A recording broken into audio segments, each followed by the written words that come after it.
এবার বিকশিত হবে সচ্ছল সক্ষম, নব বাংলায় গাইবে সবাই বন্দে মাতরম। বাংলা এবার বিকশিত হবে সচ্ছল সক্ষম, আর কতকাল বঞ্চিত রবে বাংলার জনগণ। নতুন বাংলা গর্ব এবার হবে পরিবর্তন,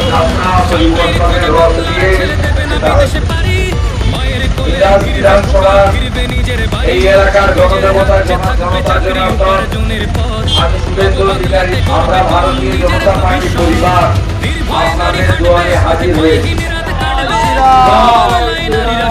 জৈনের হাত থেকে বাঁচান, কোন নদীতে বানিয়ে সব বানিয়ে হয়ে গেছে। চাকরি চাই, বিজেপি চাই, চাকরি চাই, বিজেপি চাই, টাকাকে ফেরাতে চাই, নিজেকে চাই। বরাবরেরা থেকে বিজেপি সরকার তারপরের মাসের 1 তারিখে 3000 টাকা কাউকে পাবেন। পরিবর্তন যাত্রা, বিজেপির হাত ধরে বাংলায় পরিবর্তন যাত্রা।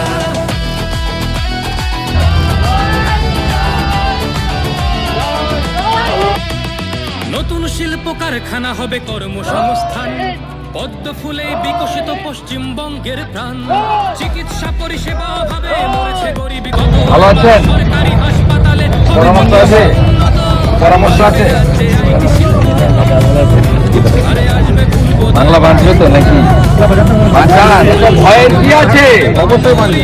আরে আমি সিপিএম এর সময় লক্ষণ চেষ্টা হারিয়েছি, তৃণমূলের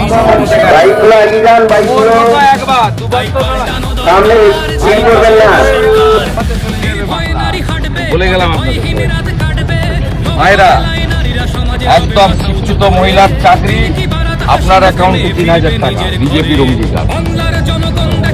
পূজা পূজা করতে গেলে হাইকোর্টে যেতে হবে, কালী ঠাকুরকে পুষতে 3 জন ভ্যানে। জয় ভবানী।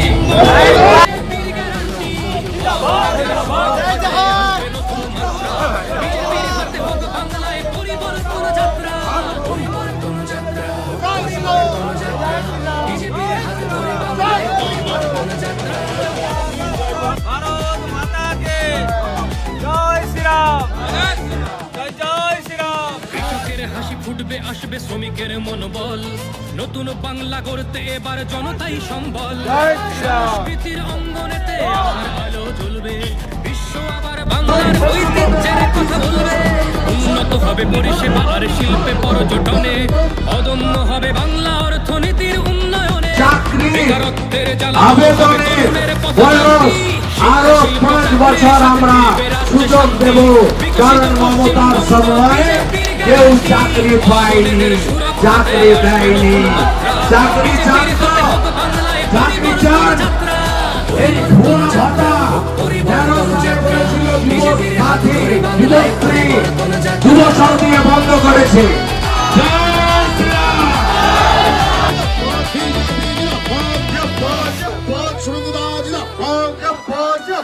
পশ্চিমবঙ্গের মুক্তিযুদ্ধ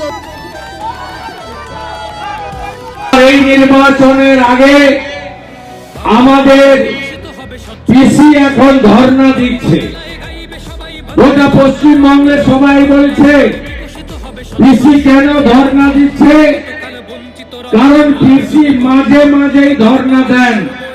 রাজীব কুমারের বাড়িতে যেদিন সিবিআই যাচ্ছিল সেদিনও আমরা মাননীয়াকে ধর্ণা দিতে দেখেছি। কিছুদিন আগে মাননীয়াকে একদিন সকালে দুপুরে দেখলাম তিনি হাতে ফাইল নিয়ে ভি দেখাচ্ছেন যুদ্ধ জয়ের ভঙ্গিতে। সেদিনও প্রতীক জৈনের বাড়িতে, যিনি কয়লা কেলেঙ্কারির সঙ্গে যুক্ত, যিনি আইপ্যাকের মাধ্যমে হাওলাতে টাকা পাচার করেছেন গোয়া নির্বাচনে, তার বাড়িতে যখন ইডি এসেছিল সেদিনও আমরা এই পিসিকে দেখেছিলাম, মাননীয়াকে দেখেছিলাম ফাইল নিয়ে নিতে। আজকেও তিনি বসে আছেন কেন? কিসের জন্য?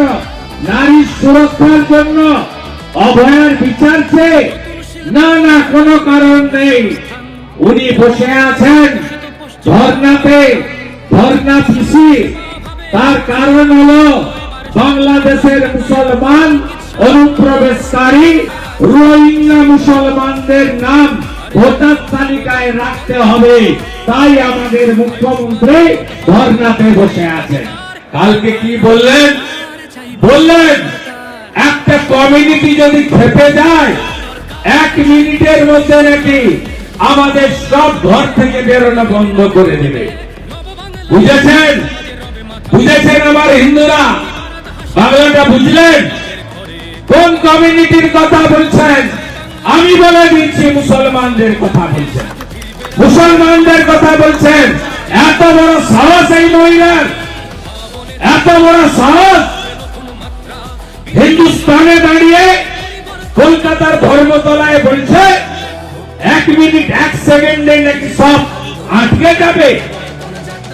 আপনি আছেন বলে এই বড়জোড়ার মাটিতে 2015 সালে মা দুর্গাকে কালো কাপড় লাগিয়ে বিসর্জন দিতে হয়েছিল। তাই আমরা কেউ আর উদ্বাস্তু হব না। ধমকাচ্ছেন 1 সেকেন্ডে নাকি দেখে নেবে। আরে আপনি আছেন বলে ওরা এত সাহস পায়। আপনি আছেন বলে হাজারদুয়ারি এক্সপ্রেসে আগুন লাগে। আপনি আছেন বলে নবান্নর সামনে 2019-এ 37টা বাসকে পড়ায়। আপনি আছেন বলে করমণ্ডল এক্সপ্রেসে পেসেঞ্জার উপরে পাথর ছড়ে। আপনি আছেন বলে মোথাবাড়ি হয়।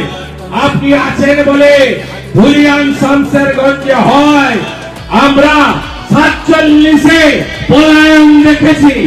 আমরা 2024-এ মুর্শিদাবাদে হিন্দু পলায়ন দেখেছি। 14 মার্চ বেলা 12টা ঐতিহাসিক সমাবেশ, ব্রিগেড প্যারেড ময়দান। প্রধান বক্তা প্রধানমন্ত্রী, বিশ্বের সর্বশ্রেষ্ঠ নেতা নরেন্দ্র মোদীজি। আমরা সবাই যাব, দুয়ার তুলে বলবো এবারের পরিবর্তন হবে। মোদীজি আপনি চিন্তা করবেন না, সবাই মিলে বলবো পাল্টানো দরকার, চাই বিজেপি সরকার। বলুন পাল্টানো দরকার, চাই বিজেপি সরকার। পাল্টানো দরকার, চাই বিজেপি সরকার। পাল্টানো দরকার, চাই বিজেপি সরকার। পাল্টানো দরকার, চাই বিজেপি সরকার। পাল্টানো দরকার, চাই বিজেপি সরকার। জয় শ্রীরাম, জয় শ্রীরাম, জয় শ্রীরাম।